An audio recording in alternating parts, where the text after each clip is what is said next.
নির্বাচন এলেই দেশের ব্যবসায়ী সমাজকে যে অদৃশ্য অথচ প্রবল চাপের মুখে পড়তে হয় তা এতদিন ছিল অনেকটাই ওপেন সিক্রেট।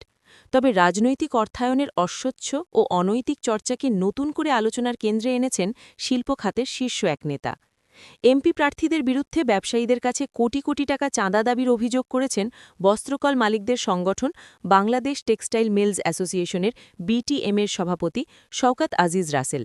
একটি টকশোতে তার সরাসরি বক্তব্য শুধু ব্যবসায়ী মহলেই নয়, রাজনীতি ও প্রশাসনিক অঙ্গনেও ব্যাপক আলোড়ন সৃষ্টি করেছে। টকশোতে অংশ নিয়ে শওকত আজিজ রাসেল বলেন, এমপি প্রার্থীদের পক্ষ থেকে এ ধরনের চাঁদা দাবি কোনোভাবেই গ্রহণযোগ্য নয় এবং এটি দেশের ব্যবসা বাণিজ্যের পরিবেশকে মারাত্মকভাবে ক্ষতিগ্রস্ত করছে। তার ভাষায়, ব্যবসা করতে গিয়ে আমাদের নানামুখী চাপ ও বাস্তবতার মধ্য দিয়ে যেতে হয়। অনেক সময় এটাকে জীবনের চলার পথে এক ধরনের প্যাকেজ ডিল হিসাবেই মেনে নিতে বাধ্য হই।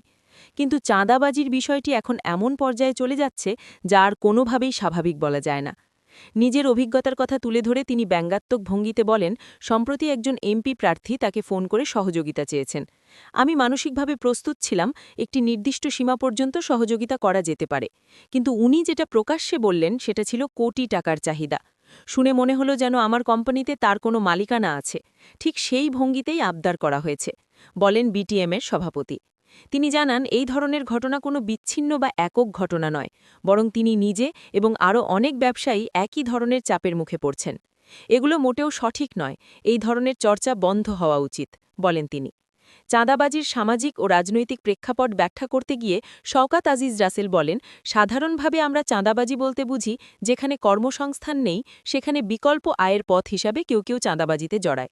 কিন্তু একজন এমপি পদপ্রার্থী যদি ফোন করে ২ কোটি টাকা দাবি করেন এবং ১ টাকা কম হলে হুমকিসূচক আচরণ করেন, তাহলে সেটাকে কোনোভাবেই সামাজিক বা রাজনৈতিক বাস্তবতার অজুহাতে ব্যাখ্যা করা যায় না। এমপি প্রার্থীদের নাম প্রকাশ না করার বিষয়ে প্রশ্ন উঠলে তিনি বলেন, এগুলো নাম বলার বিষয় নয়।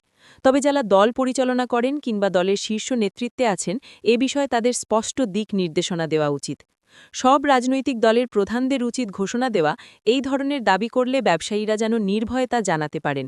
তিনি আরও বলেন, এটা শৃঙ্খলার মধ্যে আনা দরকার।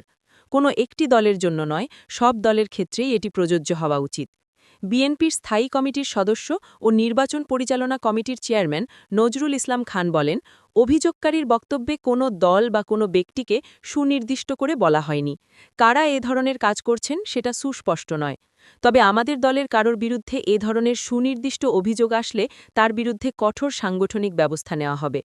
শওকত আজিজ রাসেলের বক্তব্যের পর ব্যবসায়ী মহলে আলোচনার সূত্রপাত হলেও বাস্তব পরিস্থিতির আরও বিস্তৃত চিত্র তুলে ধরেন নিট পোশাক শিল্প মালিকদের সংগঠন বিকেএমইএ সভাপতি মোহাম্মদ হাতেম। চাঁদাবাজি অনেক আগেই শুরু হয়ে গেছে বলে অভিযোগ করেছে জাতীয় নাগরিক পার্টি। এনসিপির যুগ্ম মুখ্য সমন্বয়ক আরিফুর রহমান তুহিন বলেন, চাঁদাবাজির কারণে ইতোমধ্যে একজন ব্যক্তি পাথর নিক্ষেপের ঘটনায় নিহত হয়েছেন, যা পরিস্থিতির ভয়াবহতা স্পষ্ট করে। তিনি অভিযোগ করেন, এই চাঁদাবাজির কারণে ব্যবসায়ীসহ সাধারণ মানুষ চরম আতঙ্কের মধ্যে পড়েছেন। এনসিপির এই নেতা বলেন, ব্যবসায়ীরা চাঁদা দিতে বাধ্য হচ্ছেন, না দিলে হুমকি, হামলা, এমনকি প্রাণনাশের ঘটনাও ঘটছে। পুরো দেশকে কার্যত চাঁদাবাজদের একটি বলয়ের মধ্যে ফেলে দেওয়া হয়েছে। ট্রান্সপারেন্সি ইন্টারন্যাশনাল বাংলাদেশের ইফতেকার উজ্জামান বলেছেন, নির্বাচনের সময় ব্যবসায়ীদের কাছ থেকে চাঁদা আদায়ের ঘটনা নতুন নয়। তবে গণ অভ্যুত্থানের পরও এ ধরনের অনৈতিক কার্যক্রম চলমান থাকা সত্যি অপ্রত্যাশিত।